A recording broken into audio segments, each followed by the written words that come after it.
Osho Talk is Dhammo Sanantanam, number 73.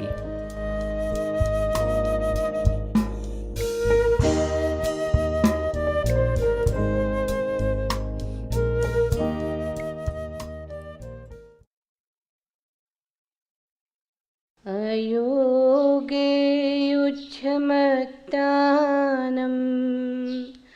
योगस्मिन् अयोजयम् अथं हित्वा पियकाहि पिहेतता नुयोगिनं माप्येहि समागच्छि अप्येहि कुतचन पियानं मदस्सनं दुःखम् अप्ययानञ्जदस्सनं तस्माप्पियं न कैराथ पियापायो हि पापको गन्था तेषं न विच्यन्ति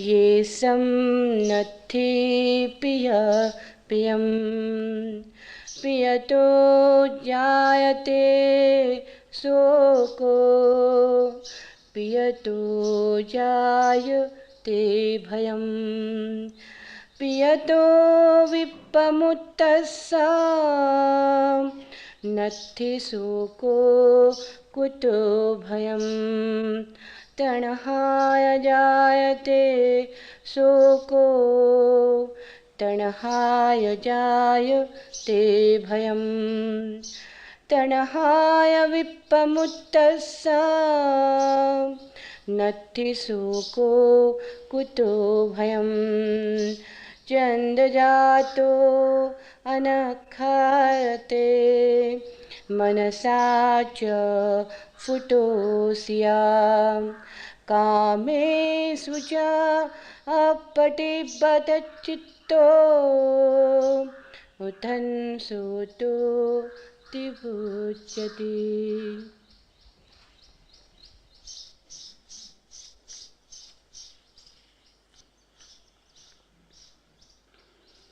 शाम है, दर्द है, हम हैं और तन्हाई।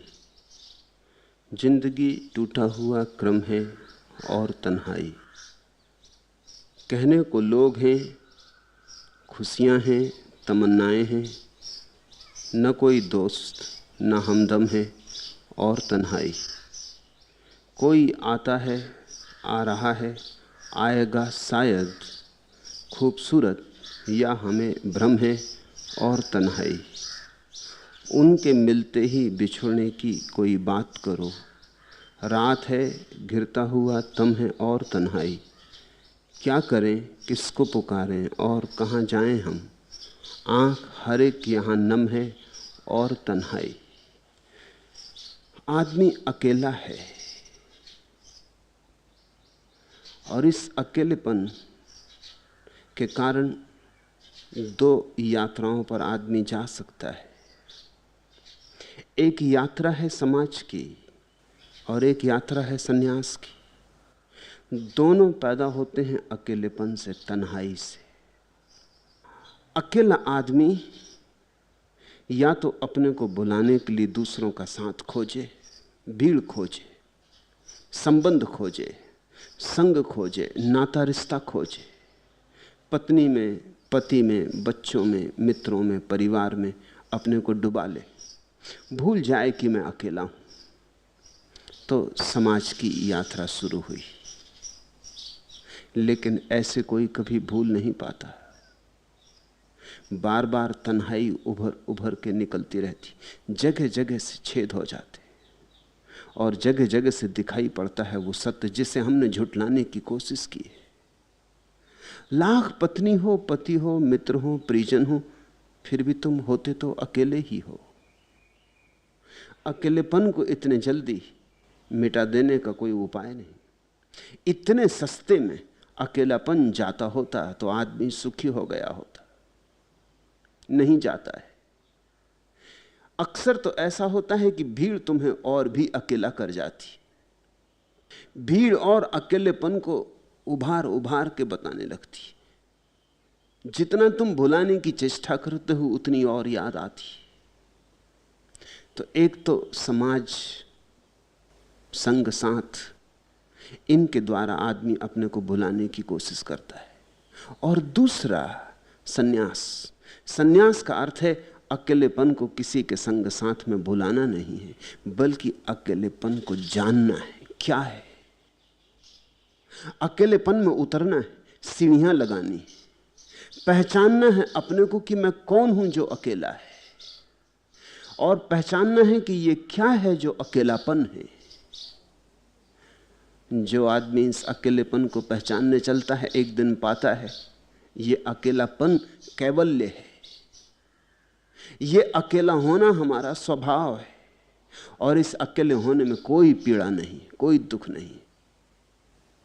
ये अकेला होना आनंद है, ये अकेला होना हमारी स्वतंत्रता है, मुक्ति है, मोक्ष है। तो समाज और सन्यास दोनों पैदा होते हैं एक ही तथ्य से, और वो तथ्य तन्हाई, अकेलापन, एकाकीपन। अगर भुलाने की कोशिश की तो भीड़ में खो जाओगे और अपने से दूर और दूर निकलते जाओगे, और जितने दूर निकलोगे उतनी पीड़ा बढ़ जाएगी, क्योंकि अपने से दूर जाना ही पीड़ा है। अगर सन्यास में उतरे, अपने एकांत को ध्यान बनाया, एकांत एकांत है, अकेलापन नहीं। एकांत का सौंदर्य है, एकांत में कोई पीड़ा नहीं। ऐसी तुमने व्याख्या बदली और तुम धीरे धीरे अपने रस में डूबे, अपने होने में डूबे। तुमने अपने में मजा लिया। दूसरे में मजा लेना समाज मिलता कभी नहीं, लगता है मिलेगा मिलेगा। कोई आता है, आ रहा है, आएगा शायद।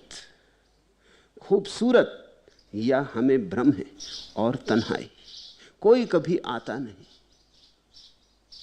द्वार खोले तुम बैठे रहते हो, कोई कभी आता नहीं। आएगा शायद, इस आशा में आंखें थक जाती, फूटी हो जाती। इस आशा में जीवन चुक जाता, मौत आ जाती, और कोई नहीं आता। और इस आशा में वो परम अवसर चूक जाता है जिसमें तुम अपने भीतर जा सकते थे। ख्याल करो, अगर तुम्हें अपने साथ आनंद नहीं मिल रहा है तो किसके साथ आनंद मिल सकेगा? अगर अपने साथ भी तुम मौज में नहीं हो सकते तो किसके साथ मौज में हो सकोगे? और दूसरा जो तुमसे संबंध बनाने आएगा वो भी इसलिए संबंध बनाने आया है कि वो भी अकेलेपन से घबरा रहा है। वो भी अकेले में आनंदित नहीं, तुम भी अकेले में आनंदित नहीं। दो दुखी आदमी अपने अपने से घबरा के एक दूसरे में डूबने की कोशिश कर रहे हैं। दुख दुगना हो जाएगा, दुगना नहीं अनेक गुना हो जाएगा, गुणनफल हो जाएगा। दो दुखी आदमी जोड़ के कैसे सुख पैदा कर सकते? दो दुख मिलकर सुख बनते हैं, ऐसा तुमने कहां पढ़ा? किस गणित में पढ़ा? तुमने गणित ही गलत पढ़ लिया है। मगर यह हमारे जीवन का गणित है, ऐसे हम सोचते। तुम अकेले हो तो सोचते हो विवाह कर लो, फिर भी दुख तो सोचते हो एक बेटा पैदा हो जाए, फिर भी दुख तो सोचते हो बहू बेटे को मिल जाए, फिर भी दुख सोचते हो अब बेटे को बेटा पैदा हो जाए। ऐसे चलता है, दुख घटता नहीं बढ़ता, क्योंकि ये जितने लोग बढ़ते जा रहे हैं ये सब अकेले में दुखी हैं। सन्यास का अर्थ होता है अगर आनंद घट सकता है तो अपने में घट सकता है और कहीं भी नहीं घटेगा। ये आज के सूत्र इस संबंध में। पहला सूत्र के पूर्व वह कथा जहां बुद्ध ने यह सूत्र कहा। एक युवक बुद्ध से दीक्षा लेकर संन्यास्त होना चाहता था। युवक था, अभी बहुत कच्ची उम्र का था, जीवन अभी जाना नहीं था, लेकिन घर से ऊब गया था, मां बाप से उब गया था, इकलौता बेटा था। मां बाप की मौजूदगी धीरे धीरे उबाने वाली हो गई थी और मां बाप का बड़ा मोह था युवक पर। ऐसा मोह था कि उसे छोड़ते ही नहीं थे। एक ही कमरे में सोते थे तीनों, एक ही साथ खाना खाते थे, एक ही साथ कहीं जाते तो जाते थे। थक गया होगा, घबरा गया होगा। सन्यास में उसे कुछ रस नहीं था, लेकिन ये मां बाप से किसी तरह पिंड छूट जाए और कोई उपाय नहीं दिखता था। तो वो बुद्ध के संग में दीक्षित होने की उसने आकांक्षा प्रकट की। मां बाप तो रोने लगे, चिल्लाने चीखने लगे। ये तो बात ही उन्होंने कहा मत उठाना। उनका मोह उस पर भारी था, लेकिन जितना उनका मोह उतना ही वो भागा भागा रहने लगा। जितने जोर से तुम किसी को पकड़ोगे उतना ही वो तुमसे भागने लगेगा। आखिर एक रात वो चुपचाप घर से भाग गया। दूर कहीं जहां बुद्ध विहार करते थे उसने जाके दीक्षा भी ले ली, भिक्षु हो गया। बाप ने बड़ी खोजबीन की, सब जगह खोजा। फिर उसे याद आया कि वो भिक्षु होने की कभी कभी बात करता था कि संन्यास्त हो जाऊंगा। तो वो बुद्ध की तलाश में गया, मिल गया बेटा वहां। बाप ने तो बहुत रोना धोना किया, छाती पीटी, कपड़े फाड़ डाले, लोटा जमीन पर। लेकिन बेटा जितना बाप रोया चिल्लाया, उतना ही मजबूती से जिद बांध लिया कि मैं यहां से जाऊंगा नहीं। आखिर कोई और उपाय ना देखकर बाप भी भिक्षु हो गया। बेटे को छोड़ तो सकता नहीं था, तो उसने भी संन्यास ले लिया। फिर उसकी पत्नी और बेटे की मां, वो कुछ दिन तक तो राह देखी, बाप घर लौटा नहीं। तो वो उसकी तलाश में निकली। उसे भी ख्याल आया कि बेटा कभी कभी कहता था भिक्षु हो जाऊंगा, कहीं भिक्षु ना हो गया। वो वहां पहुंची तो वो देख के चकते रहेगी, बेटा ही भिक्षु नहीं हो गया, बाप भी भिक्षु हो गया। वो बहुत रोई पीटी, चिल्लाई, लोटी, बड़ा शोरगुल मचाया, बड़ी भीड़ जमा कर ली। बाप तो जाने को राजी था, लेकिन वो बेटा कहे कि मैं जा नहीं सकता। आखिर कोई और उपाय न था तो मां भी दीक्षित हो गई। वो तीनों सन्यासी हो गए। अब ये सन्यास बड़ा अजीब हुआ। बेटे को सन्यास में कोई रस न था, घर में विरस था। बाप को तो सन्यास से कुछ लेने देना नहीं था। वो बेटे का साथ नहीं छोड़ सकता था, और स्वभावतः पत्नी कहां जाए। तो वो भी संन्यास्त हो गई थी। वे तीनों साथ ही साथ बने रहते, वे साथ ही साथ डोलते, साथ ही साथ बैठते, साथ ही साथ भिक्षा को मांगने जाते, साथ ही साथ बैठ के गपशप मारते। उनका सन्यास और ना सन्यास तो सब बराबर था। न ध्यान, न धर्म, न साधना, न कोई सिद्धि, इससे उन्हें कुछ लेना देना नहीं था। बुद्ध के वचन भी सुनने ना जाते। बुद्ध को सुनने हजारों मीलों से लोग आते, वो वहीं बुद्ध के पास थे और बुद्ध के वचन सुनने ना जाते। उन्हें लेना देना क्या था। भिक्षु और भिक्षुएं उनसे परेशान होने लगे। ये कुछ अजीब सा ही जमघट हो गया इन तीन का। इन्होंने तो एक परिवार बना लिया वहां। आखिर बात बुद्ध तक पहुंची। बुद्ध ने उन्हें बुलाया और उनसे पूछा। देखा बुद्ध ने, सारी बात साफ हो गई। बेटा सिर्फ भागने के लिए सन्यास ले लिया, घर में स्वतंत्रता न थी। सभी बेटे स्वतंत्रता चाहते, किसी भी भांति स्वतंत्रता चाहिए। तो सन्यास ले लिया था कि इस भांति मुक्त हो जाएगा। बाप और मां सिर्फ बेटे के पास ही बने रहें, ये साथ कभी छूटे ना, इस मोह में संन्यास्त हो गए। बुद्ध ने उनसे पूछा कि ये क्या कर रहे हो, ये कैसा सन्यास। सन्यास का अर्थ ही होता है अपने अकेलेपन में रस, दूसरे में रस का त्याग। अब इस बात को समझना, दूसरे में रस के त्याग का अर्थ होता है दूसरे में विरसता का भी त्याग। जब तक तुम्हारा दूसरे में रस है या विरस, जब तक तुम्हारा दूसरे में लगाव है या दुराव, जब तक दूसरे में मोह है या दूसरे में क्रोध, तब तक तुम दूसरे से बंधे हो। इसलिए तुम्हारे बहुत से सन्यासी जो घरों को छोड़ के भाग गए हैं, वस्तुतः सन्यास नहीं हो पाए, घरों से छोड़ के भाग गए होंगे, सन्यास नहीं घटित हुआ है, उनका विरस हो गया है। घर से वो परेशान हो गए, पत्नी से परेशान, बच्चों से परेशान, क्रोध में चले गए, किसी बोध में नहीं। अगर बोध में गए हो तो जाने की जरूरत क्या है?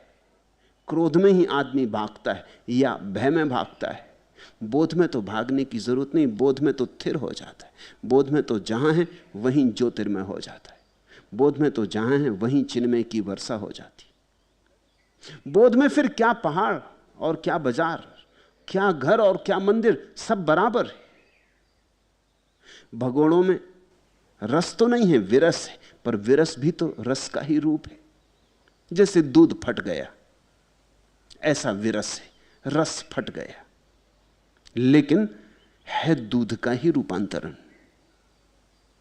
जैसे कोई चीज रखी रखी बासी होकर खट्टी हो गई, मगर है तो उसी का रूपांतरण। इसलिए सन्यास को तुम त्याग मत समझना। सन्यास ना तो भोग है और न त्याग है। फिर सन्यास क्या है? सन्यास इस बात का बोध है कि न तो दूसरे से कुछ मिला है न मिल सकता है। नाराजगी का भी कोई कारण नहीं, क्योंकि नाराजगी का तो अर्थ ही यह होता है कि अभी भी यह बात मन में बनी है कि मिल सकता था और नहीं मिला। नाराजगी का क्या अर्थ होता है? तुम अगर अपनी पत्नी पर नाराज हो तो तुम ये कह रहे हो कि गलत पत्नी मिल गई, अगर ठीक पत्नी मिलती तो हम सुखी हो जाते। तुम अगर बेटे से नाराज हो तो तुम ये कह रहे हो कि कहां का बेटा घर में पैदा हो गया, कुपुत्र पैदा हो गया। सुपुत्र होता तो हृदय में बड़ी शांति हो जाती, बड़ा आनंद हो जाता। तुम वस्तुतः सत्य को देख नहीं पाए कि दूसरे में सुख होता ही नहीं, सुपुत्र में भी नहीं होता, कुपुत्र में तो होता ही नहीं, कुरूप में तो होता ही नहीं, स्वरूप में भी नहीं होता। दूसरे में सुख होते ही नहीं, बुरी स्त्री में तो होते नहीं, भली स्त्री में भी नहीं होता, असाधु में तो होते ही नहीं, साधु में भी नहीं होता। सुख दूसरे में होता ही नहीं। यह दूसरे से सुख के भाव का सब भांति से मुक्त हो जाना सन्यास है। युवक घर से भागा क्योंकि वो मां बाप से परेशान हो गया था, उनका मोह करीब करीब कारागृह बन गया था, अकेला कहीं जा ना सके, कोई राग रंग में अकेला सम्मिलित ना हो सके, वो बाप और मां पीछे ही लगे रहे। ये जरा अति हो गई, इस अति से वो भागा, लेकिन सन्यासी तो नहीं था और मां बाप को तो कोई प्रयोजन ही ना था, इतना भी प्रयोजन नहीं था। उनको तो मोह था, उनको तो ख्याल था कि बेटे के कारण सब हो जाएगा, जो चाहिए वो हो जाएगा। बस बेटे में जैसे परमात्मा मिल गया, सब मिल गया था। इसके पार उनकी आंखें ही ना उठी थी।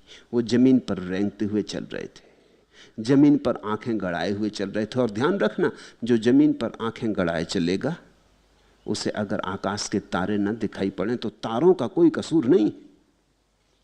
तारे तो हैं, तुम्हारे लिए भी उतने हैं जितने कि बुद्ध और महावीर और कृष्ण और कबीर के लिए, मगर तुम आंखें ही जमीन पर गड़ाए रखोगे तो तारों का कोई कसूर नहीं। आंखें ऊपर उठेंगी तो ही तारे दिखाई पड़ेंगे। बुद्ध ने उनसे पूछा कि ये मामला क्या है, ये कैसा सन्यास? ये तो सन्यास की शुरुआत ही गलत हो गई मालूम होती है। तो बाप ने कहा कि असली बात यह है, सन्यास से हमें कुछ लेना देना नहीं। मैं और मेरी पत्नी बेटे के साथ रहना चाहते हैं और बेटा भागता है, भगोड़ा है, बचना चाहता है, खराब होना चाहता है, बुरे संग में पड़ जाएगा, बिगड़ जाएगा, तो हम इसे बचाने के लिए इसके पीछे रहते। और ये बुरे संग में पड़ना चाहता है। बूढ़े बाप ने कहा कि आप तो जानते हैं जवानी कैसी होती, ये कहीं बिगड़ ना जाए इसलिए हम पीछे लगे, और ये बिगड़ने के लिए आतुर है, तो ये भागता है। न इसे सन्यास से कुछ लेना देना है, ना हमें कुछ लेना देना है। हम तीनों एक साथ ही रहें, इसलिए हमने संन्यास ले लिया है। हम अलग अलग नहीं रह सकते। तब भगवान ने कहा, प्रिय का अदर्शन और अप्रिय का दर्शन दुखकर है, इसलिए किसी को प्रिय या अप्रिय नहीं करना चाहिए। और दुख का मूल ही यही है कि दूसरे से मिलेगा, दूसरे से आशा, दूसरे से संभावना, सारे दुख का मूल है। फिर नहीं मिलता तो क्रोध आता है, फिर नहीं मिलता तो क्षोभ पैदा होता है। जहां मोह है वहां मोह भंग पर क्षोभ पैदा होता है। तब बुद्ध ने ये पहली 3 गाथाएं कही। ये गाथाएं अपूर्व हैं। अयोगे युंज मत्तानम योगास्मिच अयोजनम अत्तम हित्वा पियग्गाही पिहे तत्तानु योगिनम। अयोग कर्म में लगा हुआ, योग कर्म में न लगने वाला तथा श्रेय को छोड़कर प्रिय को ग्रहण करने वाला मनुष्य आत्मानुयोगी पुरुष की ईर्ष्या करे। पहली गाथा। बुद्ध कहते हैं जो अयोग कर्म में लगा है और योग कर्म में नहीं लगा है, स्वभावतः जब तुम्हारी ऊर्जा अयोग में लगी होगी तो योग में कैसे लगेगी? अयोग से छूटेगी तो योग में लगेगी। गलत दिशा में जाता आदमी एक ही साथ ठीक दिशा में तो नहीं जा सकता। जो गलत दिशा में जा रहा है वो ठीक दिशा में तो नहीं जा सकता, और जिसे ठीक दिशा में जाना है उसे गलत दिशा में जाना बंद करना होगा। अयोग कर्म में लगा हुआ और योग कर्म में न लगने वाला तथा श्रेय को छोड़कर प्रिय को ग्रहण करने वाला मनुष्य आत्मन योगी पुरुष की स्पृहा करे। ये 2 बातें श्रेय और प्रेय समझने की हैं। प्रेय का अर्थ होता है जो प्रिय है मुझे उसे पालूं, लेकिन अभी तुम अंधेरे में खड़े हो। तुम्हें जो प्रिय भी लगता है वो भी तुम्हारे अंधेरे की ही उपज है। अभी तुम रुग्ण हो, तुम्हें जो प्रिय भी लगता है वो भी तुम्हारे रोग का ही हिस्सा है। अभी तुम अंधे हो, वो जो तुम्हें प्रिय भी लगता है वो तुम्हारे अंधेपन से ही पैदा हो रहा है। इसलिए प्रेय में अगर लग गए, प्रिय में अगर लग गए तो भटकते ही चले जाओगे। पहले श्रेय को साधो। श्रेय का अर्थ होता है स्वयं को रूपांतरित करो। जिस आदमी की आंखें जमीन पर गड़ी हैं वो अगर चुनाव भी कर ले कि कौन सी चीज प्रिय है तो भी चीज तो जमीन की ही रहेगी। चलो कंकड़ पत्थर नहीं बीनेगा तो हीरे जवाहरात बीन लेगा, लेकिन हीरे जवाहरात भी वस्तुतः तो कंकड़ पत्थर है। हीरे जवाहरात तो हमने उन्हें बना दिया। अगर आदमी ना हो तो कौन हीरा है और कौन पत्थर है? आदमी के कारण कुछ पत्थर हीरे हो गए, मगर आदमी हट जाए तो सब पत्थर है। हीरा भी पत्थर है, पत्थर भी पत्थर है, उनमें कोई फर्क ना रहेगा। हीरों को पता ही नहीं कि वो हीरे, और पता हो जाए तो आदमी पे वे बहुत हंसे, क्योंकि वे जानते हैं कि पत्थर ही है। आदमी ने भेद कर लिया है, ये प्रिय है, उसको ऊंचा बना लिया है। लेकिन इस तरह अगर प्रेय का कोई चुनाव करता रहे, जमीन पर आंख गड़ाए, तो चांद तारों को कभी भी ना पा सकेगा। श्रेय का अर्थ होता है पहले आंखें उठाओ, पहले अपने को उठाओ। श्रेय का अर्थ होता है पहले शुभ बनो। श्रेय का अर्थ होता है पहले सत्व में उठो। श्रेय का अर्थ होता है पहले शिवत्व में जागो। श्रेय का अर्थ होता है पहले थोड़ी दिव्यता का अनुभव करो, फिर प्रिय को चुनना। जो आदमी श्रेय को चुन लेता है वो प्रेय को पा ही लेता है, क्योंकि श्रेय की आखिरी अवस्था में सिर्फ परमात्मा के अतिरिक्त और कोई प्रेय नहीं रह जाता। श्रेय की ऊंचाई पर सिवाय आत्मानुभव के और कोई चीज प्रिय नहीं रह जाती। तो अभी जो प्रिय को खोजेगा वो भटकता चला जाएगा। अब ये मजे की बात समझना, अभी जो प्रिय को खोजेगा वो प्रिय को तो पाएगा ही नहीं और श्रेय को भी चूक जाएगा, क्योंकि प्रिय तो एक ही है, वो तुम्हारे अंतरतम में बसा है, वो तुम्हारे हृदय का मालिक है। वो प्रीतम तुम्हारे भीतर बैठा है और तुम बाहर टटोल रहे हो। कभी ये चीज को प्रेम मान लेते हो, कभी उस चीज को प्रेम मान लेते हो। कहते हो कभी बड़ा मकान, कहते हो कभी बड़ा हीरा, कभी कहते हो बड़ी दुकान, बड़ी कार। कुछ करते रहते, खोजते रहते, कहीं भी पाते नहीं हो प्रिय को। जो मिल जाता है वही व्यर्थ हो जाता है। क्या तुम्हारे जीवन का अनुभव भी यही नहीं? जो मिल जाता है वही व्यर्थ हो जाता है। जब तक नहीं मिला तब तक सार्थक मालूम होता है। बड़े से बड़े महल में भी पहुंच के कितने दिन तक महल सुख देता है? 2-4 दिन। पालेने की तरंग रहती है, अकड़ रहती है कि मिल गया। 2-4 दिन के बाद तुम भूल जाते हो। जो महलों में रहते हैं, कोई 24 घंटे महल को याद रखते, महल झोंपड़े जैसे ही भूल जाते हैं और बड़े महलों के सपने उठने लगते। सब महल छोटे हो जाते, जो है वही व्यर्थ हो जाता है। तो श्रेय का अर्थ होता है पहले स्वयं को जगाओ। तुम जाग गए तो ही तुम प्रेय को खोज सकोगे। तुम सोए सोए टटोलते रहे तो तुम गलत को ही पकड़ते रहोगे। तुम ही गलत हो तो तुम ठीक को कैसे खोजोगे? श्रेय की तलाश करने वाला श्रेय को तो पा ही लेता है और अचानक एक दिन पाता है प्रेय मुफ्त में मिल गया, श्रेय की छाया की तरह मिल गया। तो बुद्ध कहते हैं श्रेय को छोड़कर प्रिय को ग्रहण करने वाला मनुष्य उस व्यक्ति के साथ स्पर्धा करे, उस व्यक्ति के साथ स्पर्धा करे जो आत्मानुयोगी है, जो अपने भीतर जा रहा है, आत्मा की तलाश कर रहा है। उन तीनों को बुद्ध ने ये वचन कहा कि तुम थोड़ा सोचो क्या कर रहे हो। ऐसे कहीं प्रिय मिला है? ऐसे तो जीवन गंवा दोगे। बेटे से थोड़ी प्रिय मिल जाएगा, न पत्नी से मिल जाएगा, न पिता से मिलेगा। संबंधों से कोई प्रिय मिलता नहीं। संबंधों से तो तुम सिर्फ इतनी बात को छिपाते हो कि तुम अकेले हो, बस अकेले नहीं हो। तुमने ख्याल किया अकेले रह जाते हो घर में कैसी घबराहट भाएं भाएं मालूम होने लगती।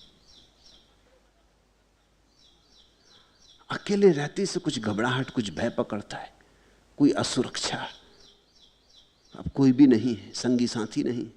और जिनको तुम संगी साथी कहते हो वो भी क्या है? उनके होने से भी क्या हो गया है? कुछ भी नहीं हो गया, मगर एक बात बनी रहती, एक शोरगुल बना रहता है, भीड़ भाड़ बनी रहती। भीड़ भाड़ और शोरगुल में तुम अपने को भूले रहते हो। दिन भर की आपाधापी, रात आके गिर जाते बिस्तर पर थके मांदे, सुबह उठ के फिर चल पड़ते हो। ऐसे भूले रहते हो, ऐसे याद नहीं आता कि क्या गमा रहे हो, ऐसे ख्याल में नहीं आता कि क्या खो रहे हो। ये सारी दौड़ धूप एक तरह की शराब है जो तुम्हें अपने से वंचित रखती। बुद्ध ने कहा इस बात को ख्याल में लो, श्रेय को पकड़ो, प्रेय को छोड़ो। और अगर तुमसे अभी यह ना हो सके तो कम से कम जिन्होंने प्रेय को छोड़ दिया और श्रेय की यात्रा पर निकले उनसे स्पर्धा तो करो। यहां इतने भिक्षु हैं, बुद्ध ने कहा होगा, जो श्रेय की यात्रा पर निकले। इनकी शांति तो देखो, मुझे तो देखो। बुद्ध ने कहा होगा सुसुखम वत, जरा मेरे सुख को देखो, मेरी तरफ आंखें उठाओ। ये मेरे आनंद का जो शिखर खड़ा हुआ है, इस पे जरा आंखें गड़ाओ। यहां मेरे पास रहकर, इतने भिक्षुओं से घिरे रहकर, इतने लोग ध्यान कर रहे, इतने लोग समाधि में उतर रहे, इतने लोग समाधि को प्राप्त हो गए। इस अपूर्व वातावरण में भी तुम तीनों बैठ के एक दूसरे को पकड़े हुए फालतू की बातों में लगे हो। यहां इतना श्रेय घटित हो रहा है, ऐसी श्रेय की तरंगें उठ रही, लहरें उठ रही, इन पे सवार हो जाओ। ये इतनी बड़ी नौका श्रेय की तरफ जा रही, इसमें बैठने का तुम्हारा मन नहीं करता। और इस नौका में जो बैठे हैं उन्हें देखकर तुम्हारे मन में स्पर्धा पैदा नहीं होती। ख्याल रखना, 2 शब्द, स्पर्धा और ईर्षा। ईर्षा सांसारिक स्पर्धा है और स्पर्धा सांसारिक से पार, वो जो परमात्मा है, परमार्थ है, अध्यात्म है, उसमें दूसरों को मिल रहा है, मुझे नहीं मिल रहा। कम से कम इस बात की चोट तो होने दो। दूसरे जग रहे हैं, मैं अभी तक सोया हूं। कम से कम इस बात की पीड़ा तो चुभने दो, कांटा तो लगने दो। यहां इतने सन्यासियों के बीच भी तुम अपने घर में ही बने हुए हो, तुम वहां से आई ही नहीं। ये माँ बाप और बेटा, बस ये तुम तीनों ने अपना एक अड्डा बना लिया है। थोड़ा जाग कर देखो। चलो संयोग वसात ही ये मौका मिल गया है। न बेटे को सन्यास में रस था, न तुम्हें सन्यास में रस है। संयोग वसात तुम यहां आ गए हो, लेकिन फिर भी लाभ तो ले सकते हो। संयोग वसात ही कोई बगीचे में आ जाए तो भी फूलों के सौंदर्य का आनंद तो ले ही सकता है। शायद दोबारा फिर आकांक्षा करके आए, अभीप्सा करके आए। ऐसा घटता है। यहां किसी का बेटा संन्यास्त हो गया है, अभी हुआ। एक युवती जर्मनी से आई, संन्यास्त हो गई। उसके घर के लोग परेशान थे। एक तो सन्यास उनकी समझ में ही ना आए कि बात क्या है। पश्चिम में ये शब्द तो बहुत उलझन भरा है। ये हुआ क्या? बाप भागा हुआ आया। 4 दिन यहां अपनी बेटी को समझाता बुझाता रहा, लेकिन बेटी जाने को राजी न हुई। तो फिर वो बेटी को लेके मेरे पास आया। सोचा शायद मैं समझा दूंगा। 2-4 दिन उसने मेरी बातें भी सुनी। फिर सांझ के दर्शन में आया तो दूसरा जो मैं बातें कर रहा था वो उसने सुना। फिर तो ये बात उससे पूछने जैसी ही न लगी। ये बात ही उसे न जची क्या वो पूछे कि इस लड़की को वापस ले जाना है। वो कहने लगा कि मैं फिर आऊंगा। सन्यास ने मेरे मन को भी लुभा लिया। आया तो मैं अपनी लड़की को लेने था, लेकिन मैं खुद पकड़ा गया। ध्यान में डुबकी मैं भी लगाना चाहूंगा। अभी तो मुझे लौटना पड़ेगा। इसकी मां परेशान हो रही है। ये कॉलेज से भाग आई है, परीक्षा करीब आ रही है। कॉलेज के अधिकारी परेशान हो रहे हैं। अभी तो मैं जाऊं। तो मैंने उस युवती को कहा कि तू भी वापस जा, घर के लोग सब शांत हो जाएंगे। तुझे सौभाग्यशाली है तू कि तुझे ऐसा पिता मिला है, तू जा। युवती साथ चली गई, लेकिन पिता का हृदय यहां छूट गया है। युवती तो लौट ही आएगी, पिता भी लौट आएगा। संयोग से ही आना हुआ, कोई कारण न था आने का। शायद अगर उसकी बेटी भाग कर ना आई होती तो पिता कभी आता ही नहीं। लेकिन एक स्पर्धा पैदा हो गई। यहां देखा लोगों को नाचते तो उसने मुझसे पूछा कि मैं तो कभी नाचा नहीं। लोगों को प्रसन्न देखा तो उसने पूछा कि इतने प्रसन्न लोग हो सकते हैं, ये मुझे भरोसा नहीं। संयोग से आया हुआ आदमी भी कभी कभी नाव में सवार हो जाता है, समझदारी हो तो।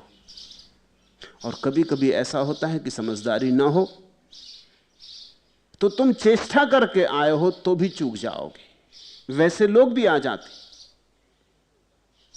सन्यासी लेने आते, लेकिन फिर कोई छोटी मोटी बात अड़चन बन जाती, उतनी सी अड़चन से लौट जाते। आदमी पर निर्भर है, आदमी की गुणवत्ता पर निर्भर है। शुभ होना तो शुभ है ही, कम से कम शुभ की स्पृहा तो करो। अगर आज शुभ नहीं हो सकते तो इतना तो सोचो, इतना सपना तो संजो, इतना सपना तो देखो कि कभी शुभ हो सकूं। और जिनको शुभ घटित हुआ है उनके साथ थोड़ा सा ख्याल तो करो कि ये भी हो सकता है, और जो इन्हें हुआ है वह मुझे भी हो सकता है। मां पिए ही समागच्छी अप्पिये ही कुदाचनम पियानम अदसनम दुखम अप्पियांच दंसनम। प्रियों का संग ना करे, बुद्ध ने कहा, ना कभी अप्रियों का ही संग करे। प्रियों का न देखना दुखद है और अप्रियों का देखना दुखद है। बुद्ध ने कहा दुख के दो कारण हैं। प्रिय से मिलन न हो तो दुख होता है, अप्रिय से मिलन हो जाए तो दुख होता है। प्रिय छूट जाए तो दुख हो जाता है, अप्रिय मिल जाए तो दुख हो जाता है। लेकिन दुख का मूल कारण तो यही है कि तुमने प्रेम का संबंध बनाया। दोनों प्रेम के संबंध हैं, प्रिय का और अप्रिय का। और कभी कभी ऐसा होता है कि दोनों बातें एक के साथ ही घट जाएंगी। तुमने कभी देखा बचपन का बिछड़ा हुआ मित्र वापस आ गया मिलने, बड़े तुम खुश हुए, गले से लगा लिया, उठा लिया। एक दिन खुशी रही, वो घर टिकी गया बोरिया बिस्तर जमा के। दूसरे दिन जरा बेचैनी होने लगी, तीसरे दिन पत्नी नाराज होने लगी कि हटाओ भी, ये कहां के आदमी को बिठा रखा है। चौथे दिन बच्चे भी परेशान होने लगे। पांचवें दिन तुम भी प्रार्थना करने लगे भगवान से कि अब इन सज्जन को विदा करो। अगर महीने 2 महीने ये मित्र रुक जाए और फिर तुम सफल हो जाओ इसको विदा करवाने में, तो तुम जितने प्रसन्न होगे उतने प्रसन्न तुम इसके मिलने पर भी नहीं हुए थे। ये वही का वही है, कुछ फर्क नहीं पड़ा, तुम वही के वही हो, ये मित्र भी वही का वही है।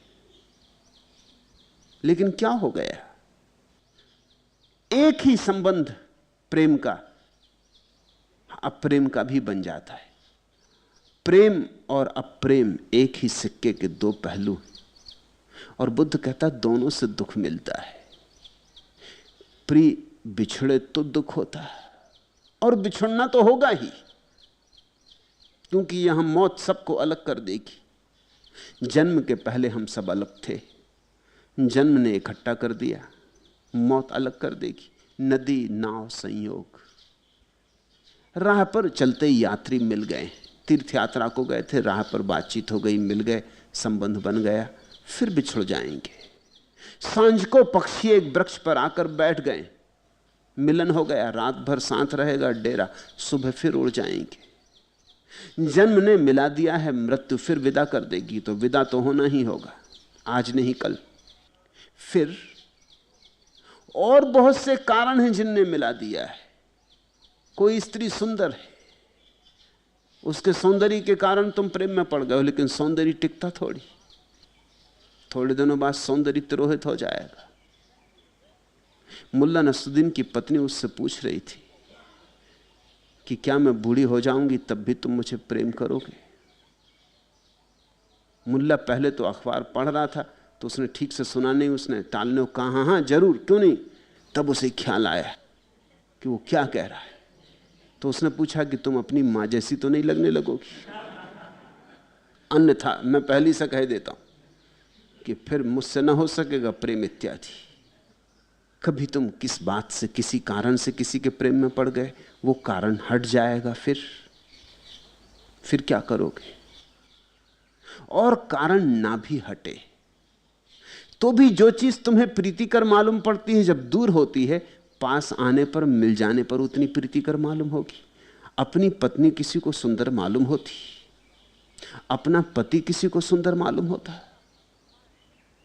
सौंदर्य दूर से मालूम होता है, सौंदर्य जो उपलब्ध नहीं है उसमें मालूम होता है। सौंदर्य का अधिकतम प्रभाव तो जितना कठिन हो पाना उसमें होता है, जितना सरल हो जाए उतना ही सौंदर्य समाप्त हो जाता है। अगर कोई स्त्री बहुत दुर्लभ हो कि मिल ही ना सके, तो उसका सौंदर्य सदा बना रहेगा। मिल गई कि सौंदर्य समाप्त हो गया, करोगे क्या? कितनी ही सुंदर नाक हो, कितनी ही सुंदर आंख हो, करोगे क्या? 2-4 दिन में सब भूल जाओगे। जो चीज कारण पर निर्भर है वो टूटेगी। तो यहां प्रिय का मिलन भी होगा, प्रिय का बिछुड़ना भी होगा, यहां प्रेम की घटना भी घटेगी, और फिर प्रेम खट्टा होकर अप्रेम भी बनेगा। इसलिए प्रेम सब तरह से दुख देता है। प्रेम रहे तो दुख देता है, फिर प्रेम छूट जाए तो दुख देता है, फिर अप्रिय मिल जाए तो कठिनाई हो जाती। तो बुद्ध कहते हैं मां पिए ही समागंछी अप्रिय ही कुदाचनम, प्रियों का संग ना करे, ना कभी अप्रियों का संग करे। इसका क्या अर्थ हुआ? क्या किसी का संग ही ना करोगे? प्रियों का देखना दुखद, अप्रियों का देखना दुखद, तो क्या फिर किसी के साथ ही कभी खड़े ना होगे? तो बौद्ध भिक्षु भी तो एक के दूसरे के साथ थे, खुद बुद्ध भी तो हजारों भिक्षुओं के साथ थे। नहीं, बुद्ध के कहने का इतना ही तात्पर्य है कि बीच में प्रेम के संबंध खड़े मत करना, साथ रहो, संबंध के सेतु मत जोड़ो। तुम अलग, दूसरा अलग, तुम अपने एकांत में शिखर, वो अपने एकांत में शिखर। एकांत पर हमला मत करो, एकांत पर हावी मत हो, एक दूसरे के एकांत को नष्ट मत करो, एक दूसरे के मालिक मत बनो और ना एक दूसरे को अपना मालिक बनाओ। मुक्त रहो, साथ रहो तो भी संग ना बनाओ, यही मेरी देशना है। इसलिए मैं तुमसे यह भी नहीं कहता कि घर भी छोड़ो, मैं कहता हूं घर छोड़ के भी कहां जाओगे? आश्रम में रहोगे तो आश्रम घर बन जाएगा। घर से भागने का उपाय क्या? कहीं तो रहोगे, वहीं घर बन जाएगा। जहां रहोगे उसका नाम घर है। पत्नी को छोड़ के भाग जाओगे, बेटे को छोड़ के भाग जाओगे, किसी के साथ तो रहोगे, उसी से संबंध बन जाएंगे, लगाओगे नहीं। इसलिए भागने का कोई सवाल नहीं है। दो व्यक्तियों के बीच में जो संबंध का सेतु होता, कड़ी होती, वो भर गिरा दो।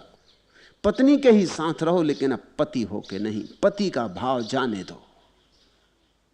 बेटे के साथ रहो, लेकिन बाप होकर नहीं, बाप का भाव जाने दो। वो तो सिर्फ भाव ही है, पानी के बबूले हैं और कुछ भी नहीं। फूंक मारे से उड़ जाते, जरा से बोध की चोट से टूट जाते।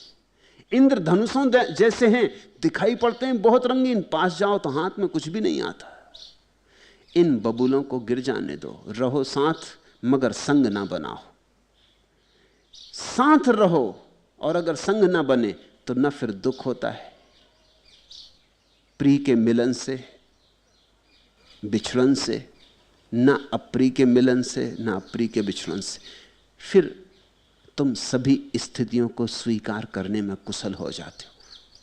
प्रिय आए तो ठीक, अप्रिय आए तो ठीक, तुम हर हालत में राजी होते हो। तुम्हारी कोई आकांक्षा नहीं होती कि ऐसा ही हो तभी मैं सुखी होऊंगा।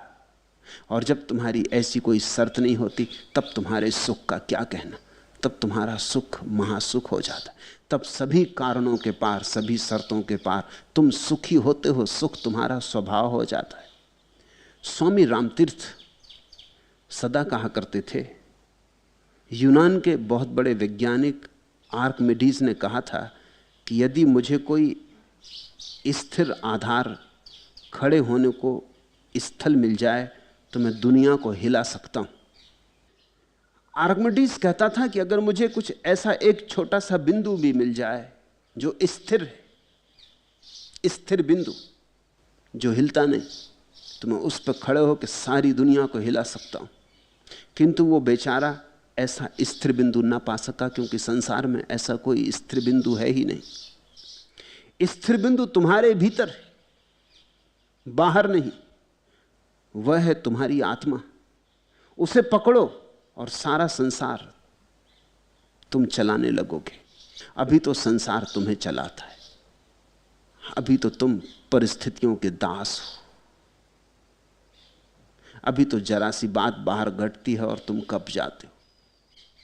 अभी तो कोई भी चीज तुम्हें सुखी और दुखी कर जाती है, अभी तुम अपने मालिक नहीं हो।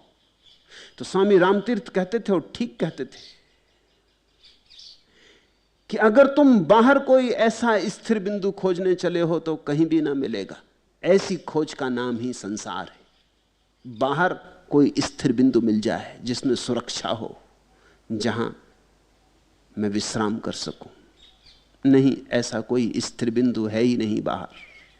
लेकिन भीतर एक स्थिर बिंदु है जहां तुम परम विश्राम को उपलब्ध हो सकते हो, और जहां पहुंचे गए व्यक्ति को कोई कभी डिगा नहीं सकता। और जहां पहुंचा हुआ व्यक्ति चाहे तो उसके इशारे से सारी दुनिया कपती। वास्तव में कर्ता भी तुम ही हो और कर्म भी तुम ही आत्मा हो और तुम ही नाम मात्र अनात्मा हो। तुम ही सुंदर गुलाब हो और प्रेमी बुलबुल भी तुम ही हो। तुम फूल हो और भौरा भी तुम। हर एक चीज तुम हो भूत और प्रेत, देवता और देवदूत, पापी और महात्मा, सब तुम ही हो। यह है सन्यास का मार्ग। इस बात को जानना कि मेरा संसार मेरे भीतर है, यह है सन्यास का मार्ग। इस बात को जानना कि मेरा सुख मेरे बाहर है, यह है संसार का मार्ग। अपना केंद्र अपने से बाहर मत बनाओ, ऐसा करने से तुम गिर पड़ोगे। अपना पूर्ण विश्वास अपने में जगाओ, अपने केंद्र में बने रहो, फिर तुम्हें कोई भी चीज हिला ना सकेगी। जब बुद्ध कह रहे हैं कि संग साथ में बहुत अपने को न डुबाए, इतना ही कह रहे हैं कि अपने केंद्र तुम स्वयं बनो। तीसरा सूत्र, तस्मा पियम न कथिराय, पिया पायो ही पाप को, गंथा तेसम न विजंती, एसम नत्थि पिया पियम।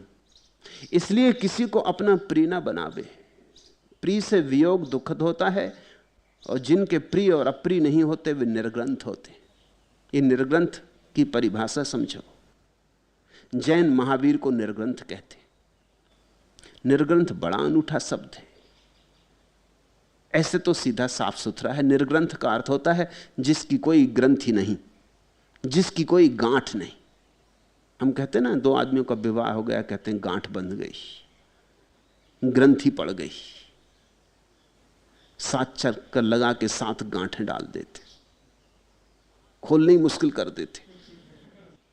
निर्ग्रंथ का अर्थ होता है जिसकी अब कोई गांठ नहीं, कोई ग्रंथि नहीं, जो कहीं बंधा नहीं, जो अपने में है,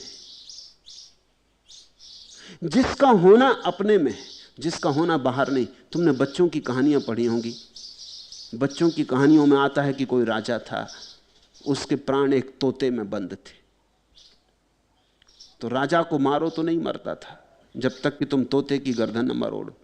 तोते की गर्दन मरोड़, राजा फौरन मर जाता। ये कहानी एकदम कहानियां नहीं है, ये बड़ी महत्वपूर्ण है। ऐसी हमारी हालत है।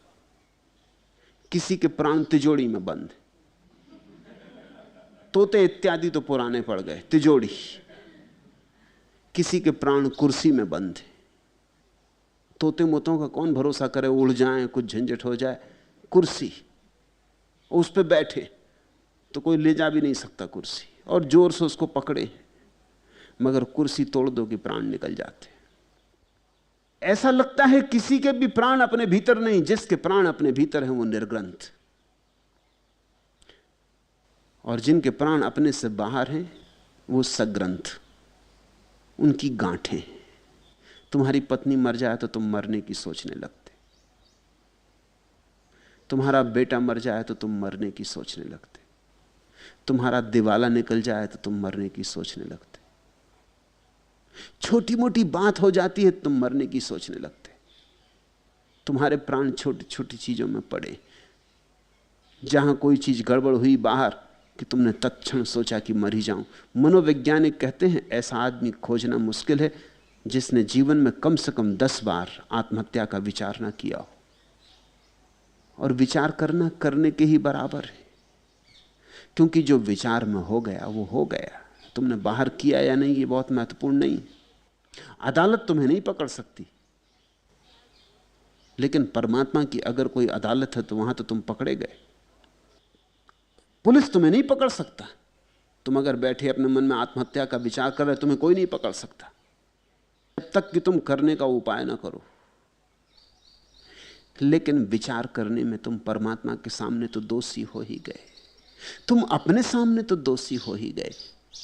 तुमने अपने जीवन की बड़ी सस्ती कीमत आंकी। दिवाला निकल गया, दुकान खराब हो गई, तुम मरने की सोचने लगे।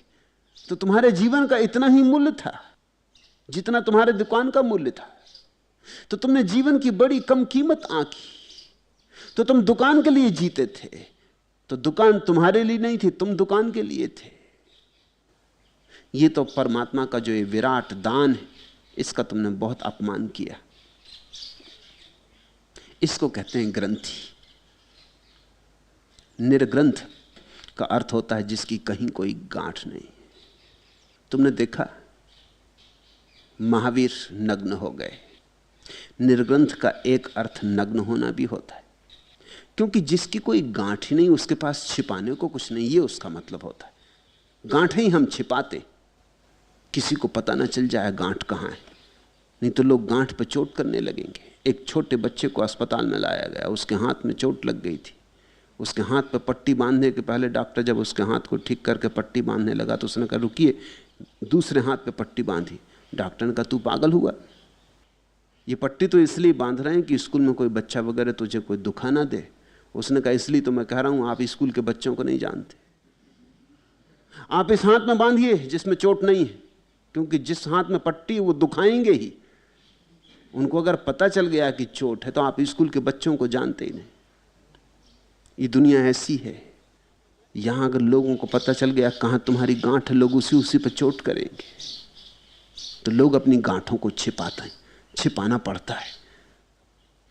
अपनी गांठ की बात ही नहीं करते लोग, किसी को पता नहीं चलना चाहिए, नहीं तो ये दुष्ट चारों तरफ लोग हैं, ये मजा लेंगे, ये बार बार तुम्हारी बटन दबाने लगेंगे और तुम्हारी गांठ दुखेगी। इनको बहुत आनंद आएगा, सताने में लोगों का रस है। मेरे गांव में एक आदमी को लोग सीताराम कह के चिढ़ाते थे। बस सीताराम कोई कह दे कि वो एकदम बिगड़ जाएं, डंडा उठा लें, पत्थर मारने लगे। वो कृष्ण भक्त थे और सीताराम के बिल्कुल विरोधी थे। ये जब लोगों को पता चल गया तो उनका गांव में निकलना ही मुश्किल। उनको मैं देखूं कि वो अपने घर से निकल के नदी तक स्नान करने गए, फासला मुश्किल से 2 मिनट का, उसमें उनको कभी घंटा लग जाए। नदी में नहा रहे हैं और बीच में कोई ने चिल्ला दिया कि सीताराम, कि वो बाहर निकल आए। उनको नहाना वहाना फिर खत्म हो गई बात। मैंने एक दिन उनको कहा कि ऐसे तुम बड़ी मुश्किल में पड़ जाओगे। तो उन्होंने कहा क्या करूं, मुश्किल में तो मैं हूं ही, आपके पास कोई रास्ता है? मैंने कहा ऐसा करो तुम खुद ही सीताराम कहने लगो। उन्होंने कहा इससे क्या होगा? मैंने कहा तुम 7 दिन मेरा प्रयोग करके देखो, जो कोई दिखाई पड़े कहो सीताराम। कोई सीताराम कहे तो तुम और जोर से कहो सीताराम, और कहो ठीक बेटा, और जोर से कह सीताराम। उन्होंने कहा इससे होगा क्या? मैंने कहा तुम 7 दिन करके देखो। 7 दिन में गांव सन्नाटा हो गया, कोई उनसे सीताराम ना कहे। सार क्या रहा, गांठ ही हाथ के बाहर हो गई। वो जो गांठ थी वो ये थी कि वो सीताराम में चिढ़ते थे, सीताराम में उन पर चोट लगती थी। जब ये खुद ही आदमी सीताराम कहने लगा तो अब क्या सार है। वो मेरे पास आए और बोले कि बात गजब की है, काम कर गई।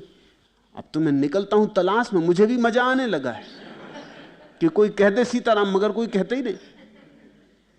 जो लोग पहले चिढ़ाते थे वो ऐसा आंख बचा के निकल जाते हैं, गली कूचे में से निकल जाते। नदी पे मैं नहाता रहता हूं, कोई नहीं कहता सीताराम।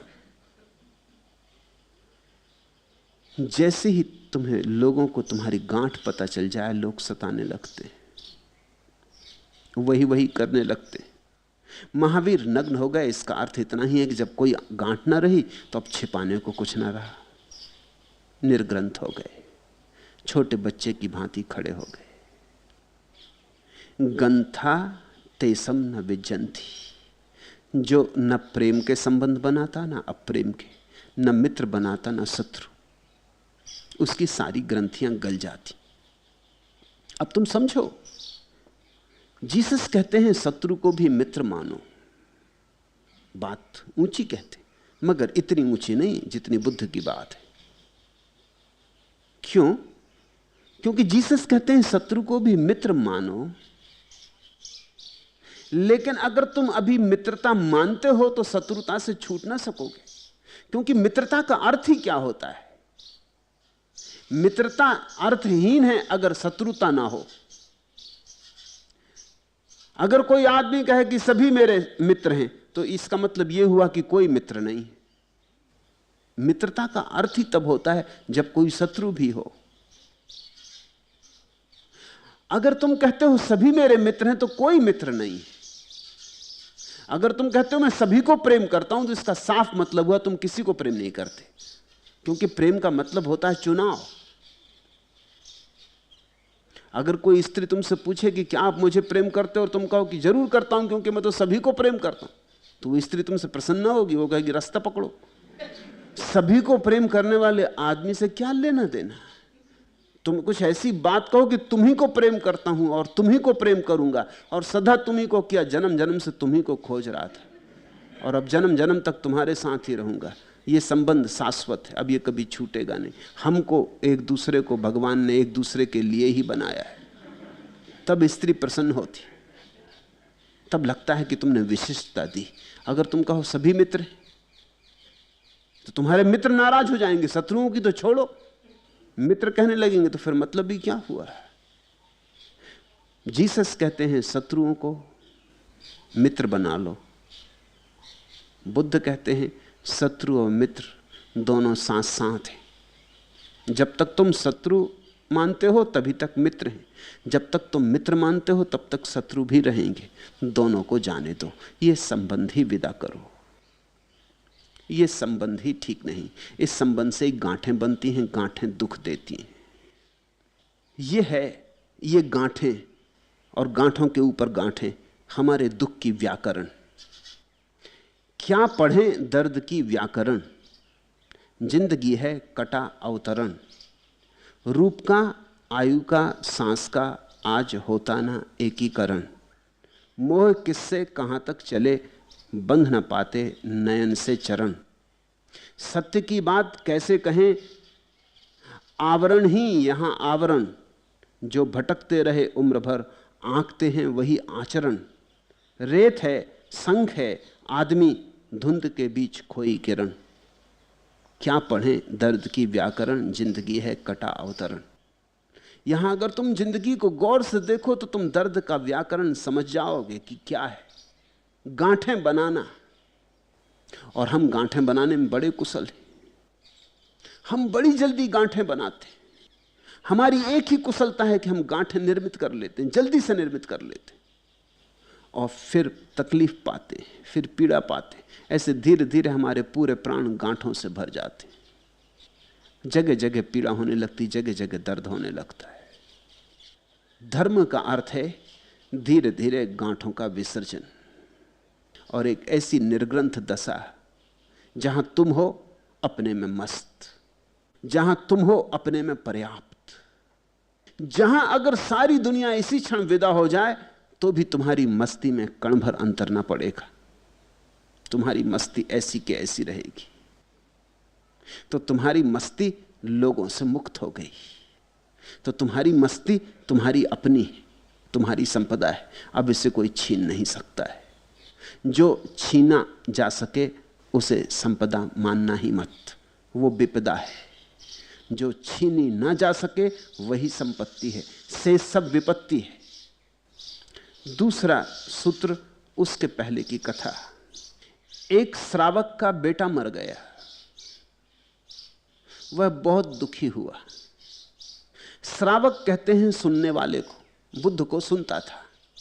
अगर सुना होता तो दुखी होना नहीं था, कानों से ही सुना होगा, हृदय से नहीं सुना था। नाम मात्र को श्रावक था, वस्तुतः श्रावक होता तो यह बात नहीं होनी थी। जब बुद्ध को पता चला कि उस श्रावक का बेटा मर गया और वो बहुत दुखी है, तो बुद्ध ने कहा अरे, तो फिर उसने सुना नहीं, फिर कैसा श्रावक? श्रावक का फिर अर्थ क्या हुआ? वर्षों सुना और जरा भी गुना नहीं। तो आज बेटा ने मर के सब कलई खोल दी, सब उघाड़ा कर दिया। उसका दुख कुछ ऐसा था कि सारे गांव में चर्चा का विषय बन गया। नित्य प्रति वो शमशान जाता, बेटा मर गया, जला भी आया, मगर रोज जाता उस जगह जहां बेटे को जलाया, वहां बैठ कर रोता। जो बेटा अब नहीं है उससे बातें करता। वो करीब करीब विक्षिप्त हो गया। उसने बुद्ध को सुनने आना भी बंद कर दिया, उसे होश ही ना रहा। बेटे के शोक ने ऐसा घेरा, बेटे के शोक के बादल ऐसे उसके चारों तरफ घिर गए कि बुद्ध उसे अब दिखाई भी कहां पड़े। भिक्षु रास्ते पे मिलते तो नमस्कार भी ना करता। बुद्ध के पास खबरें आने लगी कि वो विक्षिप्त होता जा रहा है। तो बुद्ध एक दिन उसके घर गए।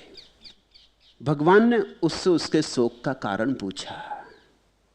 उपासक, क्यों शोक कर रहे हो? वह बोला, भंते, पुत्र की मृत्यु से दुखी हो रहा हूं। जैसे श्रावक शब्द का अर्थ होता है जो सुनता है, वैसे उपासक का अर्थ होता है जो गुरु के पास बैठता है। उप आसन, जो पास में आसन लगाता है। मगर पास में आसन लगाने से भी कुछ नहीं होता। अगर गुरु की तरंगों में तरंगित ना हुए तो पास कितना ही आसन लगा लो, शरीर ही पास होगा, आत्मा तो दूर की दूर रह जाएगी। कितना ही सुनो, अगर कानों पर चोट पड़ती रहे तुम सुनते रहे, क्योंकि तुम बहरे नहीं हो इसलिए सुनोगे तो ही, लेकिन बात तो भीतर गई कि नहीं, इस पर ही सब निर्भर करेगा। तो ना तो वो उपासक था ना वो श्रावक था। फिर भी वर्षों तक बुद्ध के पास आया था तो उनकी करुणा उन्हें खींच ले गई।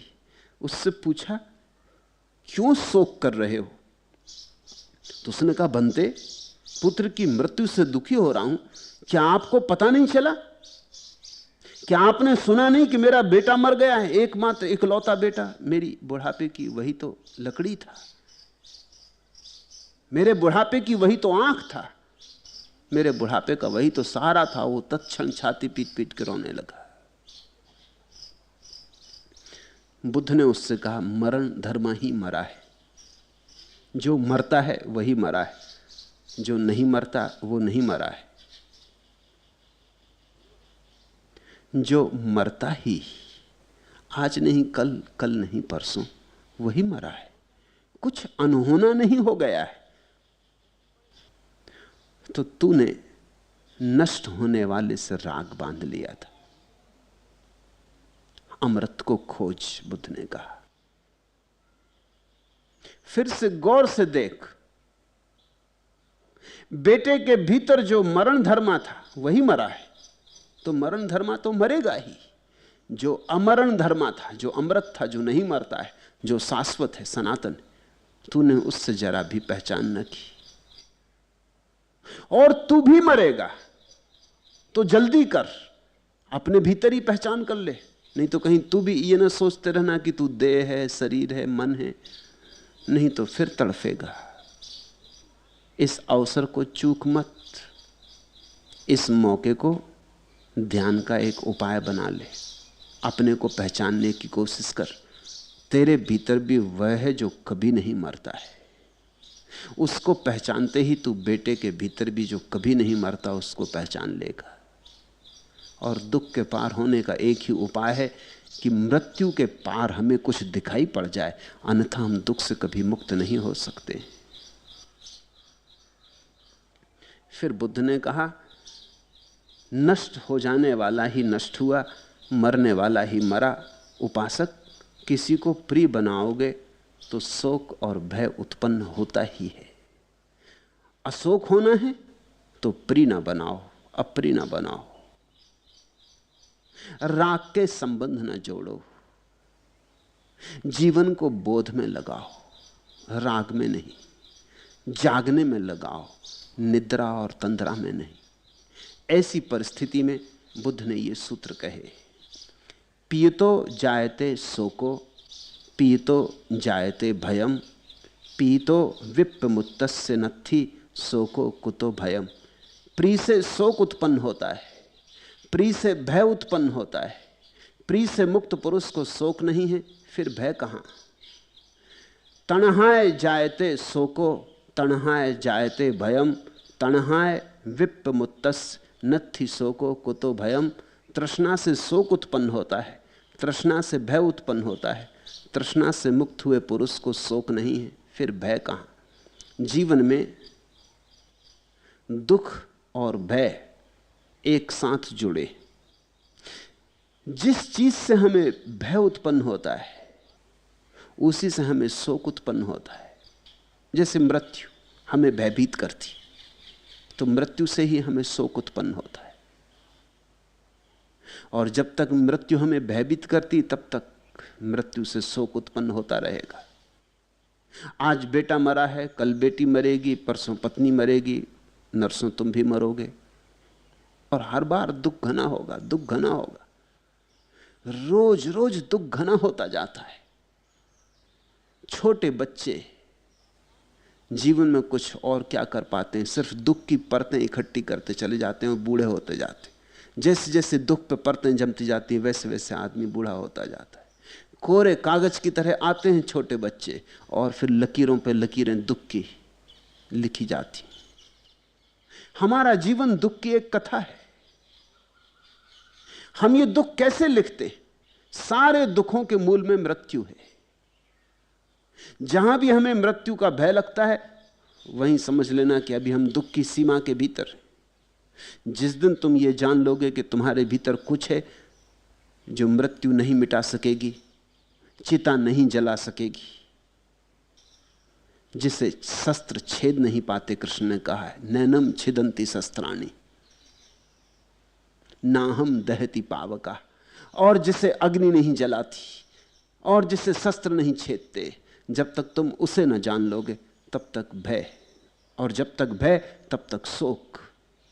तो बुद्ध ने कहा खोज अमृत को, और अमृत की खोज में जाना हो तो प्रेय से हटो, श्रेय की तलाश करो। प्रिय से शोक उत्पन्न होता है।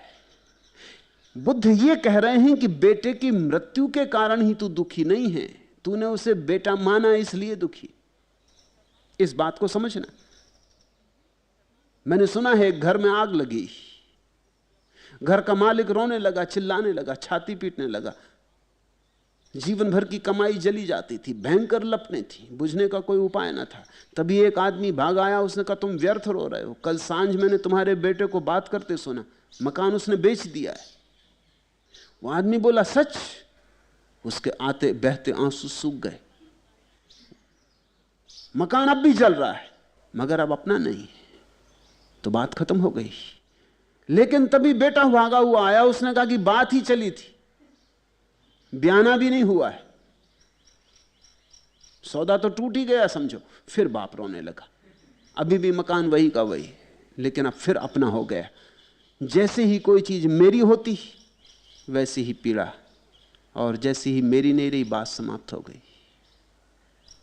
तुम्हारा बेटा मर जाए तो तुम दुखी हो रहे हो, मृत्यु के कारण नहीं, मेरा था। तुम बेटे को जला के घर लौटो और घर तुम्हें कुछ ऐसे कागज पत्तर मिल जाएं जिनसे पता चले कि तुम्हारी पत्नी ने तुमसे धोखा किया था, ये बेटा तुम्हारा था ही नहीं, बस सब मामला खत्म। न केवल मामला खत्म, तुम पत्नी को मारने को उतारू हो जाओ। ये बेटे की मौत तो एक तरफ, ये तो बात ही, तुम तो सोचने लगो अच्छा ही हुआ, ये झंझट मिटी। मेरा तेरा शोक का जन्मदाता है। तो बुद्ध ने कहा प्रिय से शोक उत्पन्न होता है, प्रिय से भय उत्पन्न होता है। प्रिय से मुक्त पुरुष को शोक नहीं, फिर भय कहां? एक दूसरे के पीछे चलती हैं चीजें। मेरा की गांठ बांध ली प्रेय की तलाश में, फिर कहीं गांठ खुल न जाए तो भय पैदा होता है, फिर कहीं गांठ खुल जाए तो दुख पैदा होता है। एक दूसरे के पीछे चीजें चलती। तुम एक कदम गलत दिशा में उठाओ, दूसरा कदम अपने आप उठ जाता है। मैंने सुना है एक धर्मात्मा यहूदी गृहस्थ का नियम था कि हर शुक्रवार को शाम को वे किसी भिक्षुक को सब्बात बिताने के लिए अपने घर लाते थे। एक बार जब वे सज्जन अपने मोहल्ले के सिनेगाग से एक भिक्षुक को लेकर घर की ओर चले तो उन्होंने देखा कि भिक्षुक के पीछे पीछे एक और फटेहाल आदमी भी चला आ रहा है, और उसके पीछे एक और फटेहाल आदमी चला आ रहा है। गृहस्थ ने उस आदमी के बारे में भिक्षु से पूछा तो भिक्षु ने कहा महाशय वो मेरा दामाद है और मैं उसका पालन पोषण करता हूं, खुद भिखारी हैं, वो उनके दामाद आ रहे हैं पीछे से, और उनके पीछे कौन चले आ रहे हैं? वो बोला कि मेरे दामाद का बेटा है, उसके पालन पोषण का जिम्मा उसके ऊपर है। ऐसी कतारें बनती। तुम एक को बुला के लाए तो तुम एक को बुला के नहीं लाए, एक के पीछे दूसरा आता होगा, दूसरे के पीछे तीसरा आता होगा। तुमने एक को बुलाने के लिए द्वार खोला कि तुमने सारे संसार को बुला लिया। तुमने एक कदम उठाया गलत दिशा में कि 1000 कदम उठ गए। तो बुद्ध कहते हैं प्रिय मत बनाना, तो फिर भय भी ना होगा, शोक भी ना होगा। और अगर प्रिय ना बनाया तो जो ऊर्जा प्रेय की दिशा में जाती थी वो श्रेय की दिशा में जाएगी, और तुम जो अमृत के पार है उसका अनुभव कर सकोगे। अमृत का स्वाद तुम्हारे कंठ में आ जाए, फिर कैसा भय, फिर कैसा शोक। तृष्णा से शोक उत्पन्न होता है, तृष्णा से भय उत्पन्न होता है। तृष्णा से मुक्त पुरुष को शोक नहीं है, फिर भय कहां। सिर चढ़ी धूल है शायद तुम्हें मालूम न हो, एक हंसी भूल है शायद तुम्हें मालूम न हो। फूल खिलते हैं जो पत्थर की हथेली पे अलभ्य, हम वही फूल हैं शायद तुम्हें मालूम न हो। तुम तो सागर हो, बरसती हैं घटाएं तुम पर, तृष्णा लबकूल है शायद तुम्हें मालूम न हो। कश्तियां तट की अब उद्दाम तरंगों के बीच, शीर्ष मस्तूल हैं शायद तुम्हें मालूम न हो। फूल की शक्ल से ये छद्म सुदर्शन चेहरे, बिस्भुजे सूल हैं शायद तुम्हें मालूम न हो। देह मंदिर है, तपोवन है मेरा अंतस्थ स्थल, आरी हम मूल हैं शायद तुम्हें मालूम न हो। हमें मालूम भी नहीं है कि क्या हो रहा है, क्या चल रहा है। जहाँ हमें सौंदर्य दिखाई पड़ता है वहाँ आखिर में हम बिस्भुजे तीर ही पाते। जहाँ धन दिखाई पड़ता है वहाँ कुछ हाथ नहीं लगता, आखिर में राख हाथ लगती। क्या हो रहा है, कैसा जीवन चल रहा है, कहाँ जा रहे हैं। जिसको हम ताज समझ के सिर पर रखें वो सब धूल सिद्ध होती, और हमारे भीतर छिपा बैठा है हमारा श्रेष्ठ रूप। देह मंदिर है, तपोवन है मेरा अंतस्थ स्थल, आर्य हम मूल हैं शायद तुम्हें मालूम ना हो। और भीतर, हमारे भीतर वो श्रेष्ठ चैतन्य आर्य। आर्य का मतलब हिंदू नहीं, आर्य का मतलब हमारे भीतर जो श्रेष्ठता है। हम अनारी बने बैठे, प्रेय को खोजा तो अनारी बन जाते हो, श्रेय को खोजा तो आर्य बन जाते हो। आखिरी सूत्र, उसके पहले की घटना। भगवान के जेतवन में बिहरते समय एक अनागामी स्थिविर मरकर शुद्धावास ब्रह्मलोक में उत्पन्न हुए। मरते समय जब उनके शिष्यों ने पूछा क्या बनते, कुछ विशेषता प्राप्त हुई है, तब निर्मल चित्त स्थाविर ने ये सोचकर कि यह भी क्या कोई उपलब्धि है या विशेषता है, चुप्पी ही साधे रखी।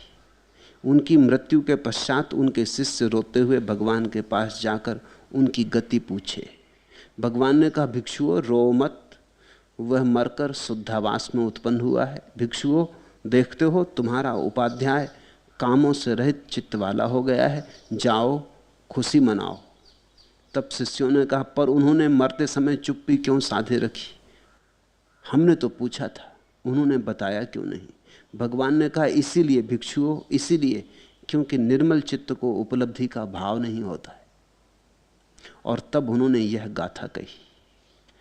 यह घटना महत्वपूर्ण है। अनागामी का अर्थ होता है बौद्ध परिभाषा में जो दोबारा ना आएगा, अब फिर ना आएगा, जिसका आगमन समाप्त हुआ। ये परम उपलब्धि है।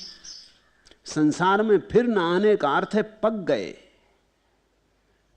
संसार से जो सीखना था सीख लिया, और संसार में जो होना था हो गए। अब दोबारा आने की कोई जरूरत ना रही। अनागामी आखिरी फल है, श्रोतापत्ति पहला फल, ध्यान की धारा में उतरना पहला कदम। अनागामी हो जाना तो सागर में गिर गई सरिता, मिलन हो गया सत्य से। अनागामी होकर कोई मरे तो यह परम घटना है, यह परम उपलब्धि। भगवान के जेतवन में विहार करते समय एक अनागामी स्थिविर, एक वृद्ध भिक्षु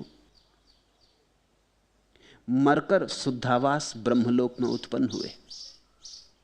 ब्रह्म के साथ जो एक हो गया वही ब्रह्मलोक।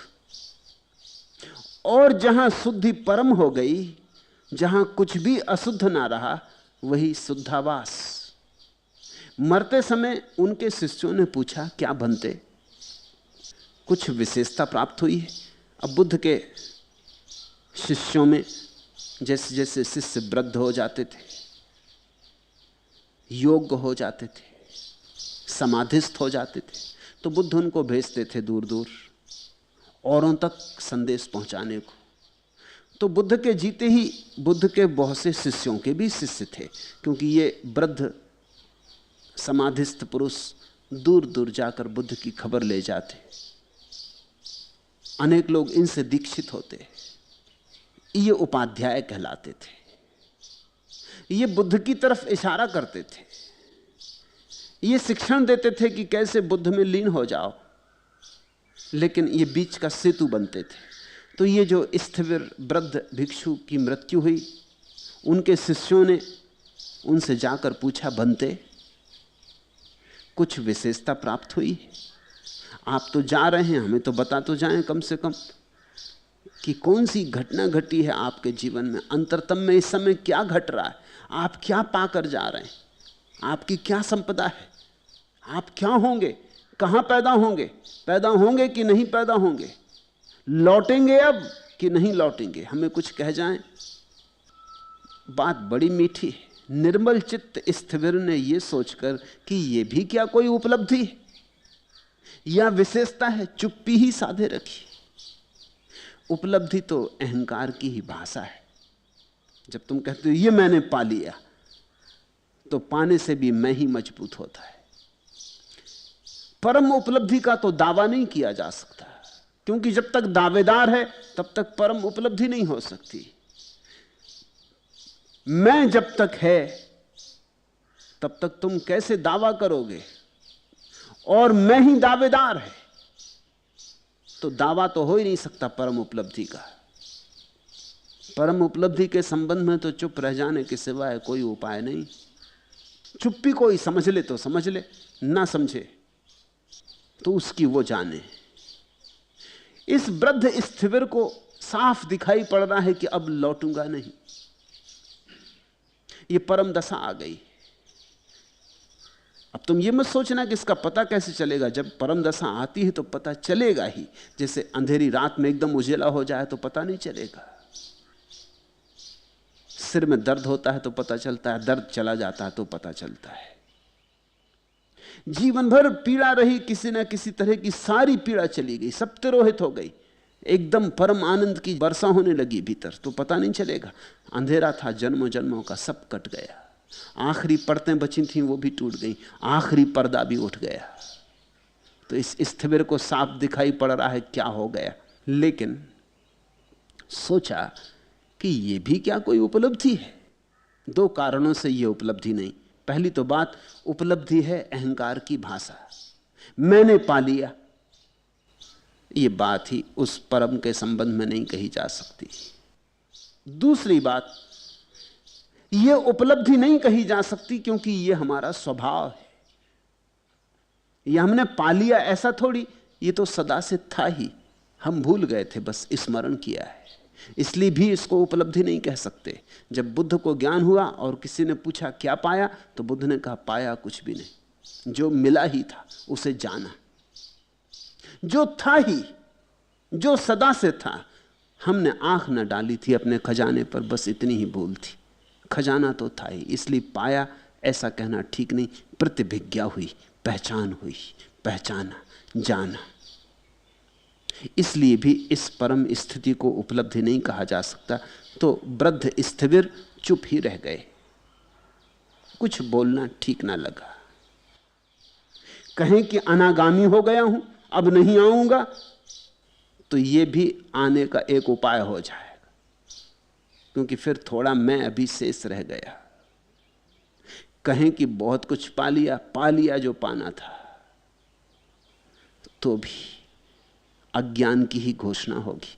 उपनिषद कहते हैं जो कहे मैंने जान लिया, जानना कि नहीं जानता है।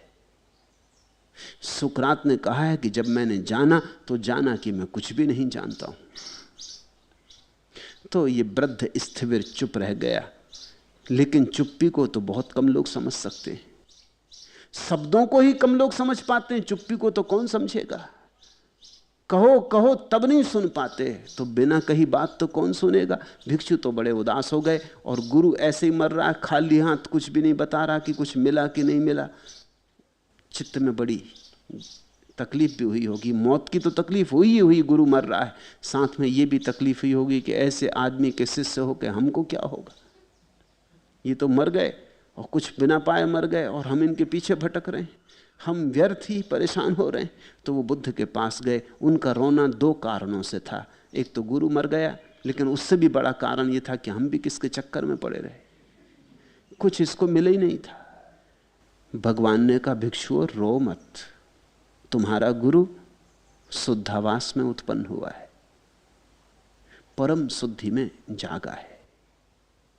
भिक्षुओं देखते हो, तुम्हारा उपाध्याय कामों से रहित चित्त वाला हो गया। अब उसकी कोई कामना नहीं बची, इसलिए लौटेगा नहीं। कामना लौटा लाती, कामना बार बार खींच लेती, कामना नीचे उतारती। कामना ही अधोगमन है। तुम्हारा गुरु ऊर्ध्वगामी हो गया है, वो मुक्त हो गया पृथ्वी से। अब पृथ्वी में कोई कशिश उसे खींचने वाली नहीं बची। अब वो उठता ही जाएगा शुद्धावास में। जैनों के पास इसके लिए प्रतीक है, जैसे कि कोई लकड़ी के टुकड़े को मिट्टी से खूब लीप पोत के पानी में डाल दे, तो मिट्टी के वजन के कारण लकड़ी का टुकड़ा डूब जाएगा। फिर पानी की धार आती रहेगी, जाती रहेगी, मिट्टी गलती रहेगी, बहती रहेगी। एक घड़ी आएगी कि सारी मिट्टी बह जाएगी, फिर लकड़ी का टुकड़ा उठेगा, पानी की सतह पे आके तैर जाएगा।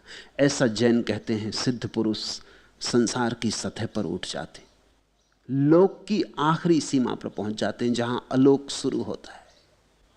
उसी स्थिति को बौद्ध भाषा में कहते हैं शुद्धावास, ब्रह्मलोक। मनुष्य के पार हो गए, परमात्मा हो गए। अब लौटने का कोई कारण न रहा, मिट्टी की पकड़ न रही। जब तक तुम समझते हो मैं देह हूं, तब तक मिट्टी की तुम पे पकड़ है, तब तक तुम मिट्टी ही हो।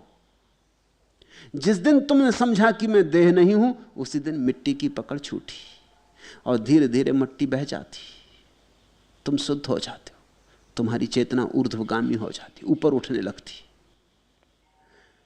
जाओ खुशी मनाओ, तुम्हारा उपाध्याय कामना से मुक्त हो गया, अनागामी हो गया, बुद्ध ने कहा। तब शिष्यों ने कहा, पर उन्होंने मरते समय चुप्पी क्यों साथे रखी, हमें बताया क्यों नहीं? उन्होंने तो बताया, चुप्पी से ही बताया। कुछ बातें चुप्पी से ही कही जाती हैं, कुछ बातें कहो तो खराब हो जाती, कुछ बातें बिना कहे ही कही जाती हैं। मगर उसके लिए तो बड़ा संवेदनशील बोध चाहिए, उसे समझने को, उस मौन को समझने को, उस इशारे को पहचानने के लिए तो बड़ी ध्यान की दशा चाहिए। बुद्ध ने कहा, इसीलिए भिक्षुओं, इसीलिए क्योंकि निर्मल चित्त को उपलब्धि का भाव नहीं होता है। जहां उपलब्धि है वहां उपलब्धि का भाव नहीं। जहां परमात्मा से मिलन हुआ वहां मिलन हो गया, ऐसी बात भी व्यर्थ हो जाती। जहां जान लिया वहां क्या कहो कि जान लिया, कहने में कुछ सार ना रहा। शब्द तो वहीं तक हैं, वहीं तक कह पाते जहां तक शब्दों की सीमा है। शब्द तो सत्य को कभी नहीं कह पाते। ज्यादा से ज्यादा सत्य के संबंध में कुछ तुतलाते हैं, कह नहीं पाते। जैसे छोटे बच्चे तुतलाते, कुछ कहना चाहते हैं लेकिन तुतलाते हैं। मां को समझना पड़ता है कि क्या मतलब है उनका, मतलब लगाना पड़ता है। ऐसे ही शब्द हैं, सत्य के संबंध में तुतलाते हैं, कुछ कह नहीं पाते। बुद्ध ने कहा, इसीलिए भिक्षुओं, इसीलिए क्योंकि जो उपलब्ध हो गया उसे उपलब्धि का भाव नहीं होता है। वहां कोई बचा ही नहीं जिसको उपलब्धि का भाव हो, नहीं कोई बचा। इसी को तो शुद्ध अवस्था कहते हैं। जहां कोई मैं नहीं रहा वहीं तो परम शुद्धि है। और तब उन्होंने ये अपूर्व सूत्र कहा, छंद जातो अनखातो मनसा चा फुटोसिया कामेशु चा अपट्टिबद्ध चित्तो उद्ध सोतो तिबुंचति। अनख्यात में जिसका रस है, जिसके मन ने उस रस को छू लिया है, या उस रस ने जिसके मन को छू लिया है, और काम भोगों में जिसका चित्त अब बंधा नहीं है, वह ऊर्ध्व श्रोता कहा जाता है। तुम्हारा गुरु ऊर्ध्व श्रोता हो गया। समझो, छंद जातो अनक खातो, ये बड़ा प्यारा शब्द है। जो नहीं कहा जा सकता, अनख्यात, जिसको कहने के लिए भाषा बनी नहीं है, जिसको कहने का कोई उपाय ही नहीं है, अनख्यात, अनिर्वचनीय, अनखातो, छंद जातो, जिसे जो नहीं कहा जा सकता उसमें रस आ गया है। कोई उसे परमात्मा कहता है, कोई उसे निर्वाण कहता है, कोई उसे आत्मा कहता है, पर ये सब काम चलाऊ है। ना तो वो परमात्मा शब्द में समाता है, ना आत्मा शब्द में समाता है, ना निर्वाण में, ना मोक्ष में। सब शब्द छोटे पड़ जाते, क्योंकि शब्दों की सीमा है, वह असीम है, विराट है। शब्द तो छोटे छोटे आंगन है, वह तो पूरा आकाश है। छंद जातो अनक खातो, जिसे उस अव्याख्य में छंद हो गया, रस हो गया, जिसका हृदय तरंगित होने लगा, लयबद्ध हो गया, जो उस अनख्यात से, जो उस अनिर्वचनीय के साथ संगीत में बंध गया, छंदोबद्ध हो गया। छंद जातो अनक खातो मनसा चा फुटोसिया, और जिसके मन में उस रस की वर्षा हो गई, उस रस ने जिसके मन को डुबा दिया, जो स्नान कर लिया उसमें, ऐसा व्यक्ति स्वभावतः काम भोगों से मुक्त हो जाता। क्योंकि परम भोग जब हो जाए तो क्षुद्र भोगों की कौन कामना करता है। जिसे परमात्मा का भोग मिल गया, वो फिर क्या चाहेगा और किसी भोग को। फिर सब भोग फीके पड़ गए, छोड़ना नहीं पड़ते, छूट जाते, व्यर्थ होने के कारण छूट जाते।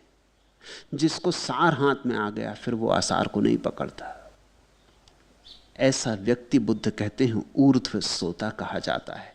कामेषु चा अपट्टि बद्ध चित्तो, जो सदा से बंधा था चित्त काम वासनाओं में, वो सारे बंधन गिर गए, जंजीरें टूट गईं, बेड़ियां टूट गईं, वो चित्त मुक्त हो गया। वो चित्त मुक्त होकर ऊपर उठने लगा।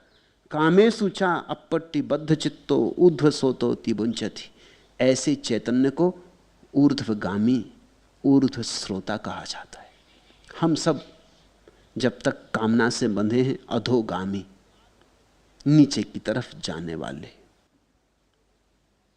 देखा तुमने, पानी नीचे की तरफ जाता है, वो है अधोगामी।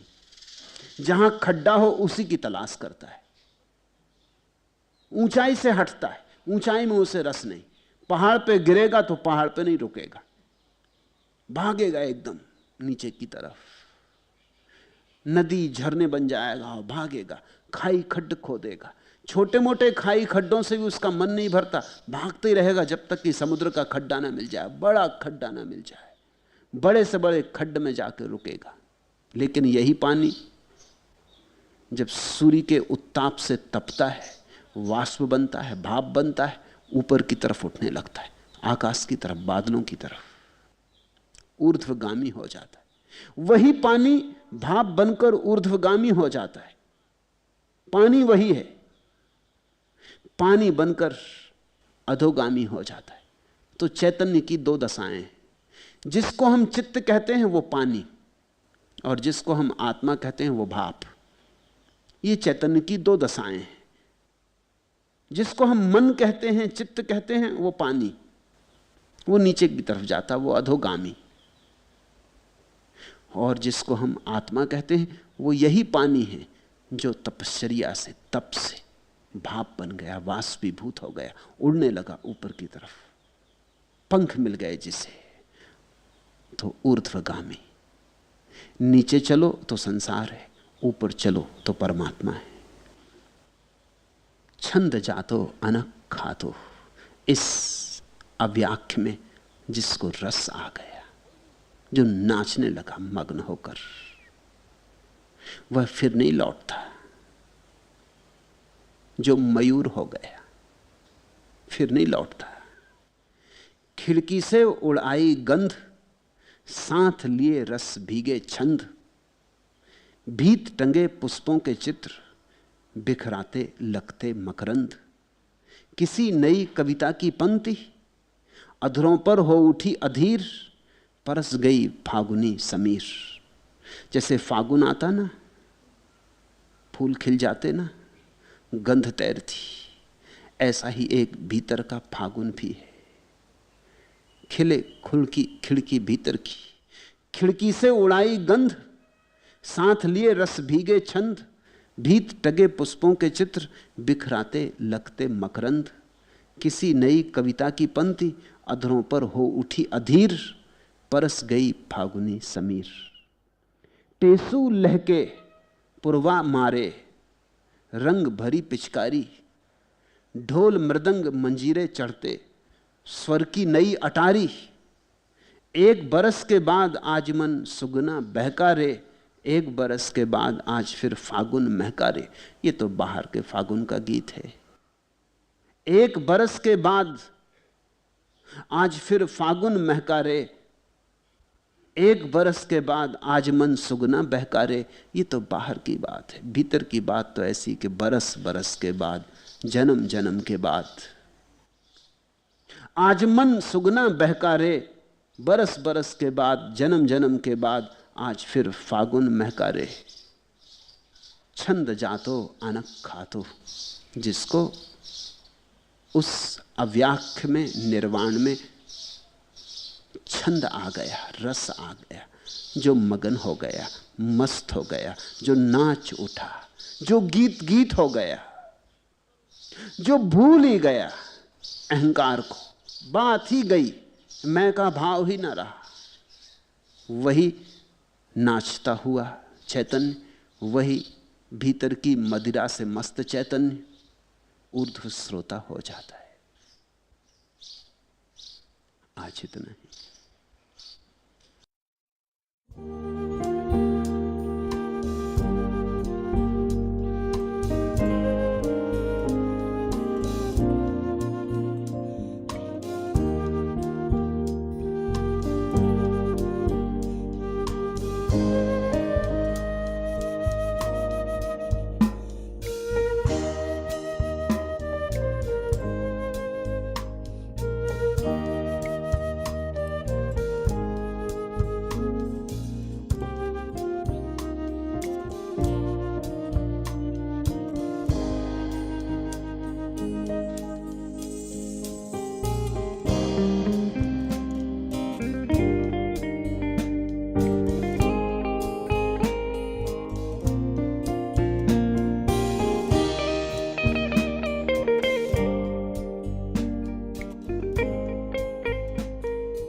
The responses to sutras and voice recording on this audio format are the copyright of Osho International Foundation.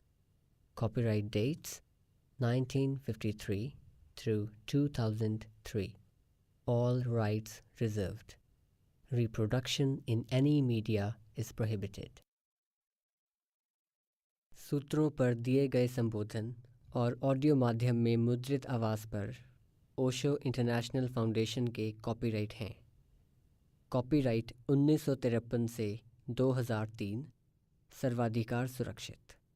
किसी भी माध्यम में रिप्रोडक्शन अर्थात पुनर्निर्माण निषिद्ध है।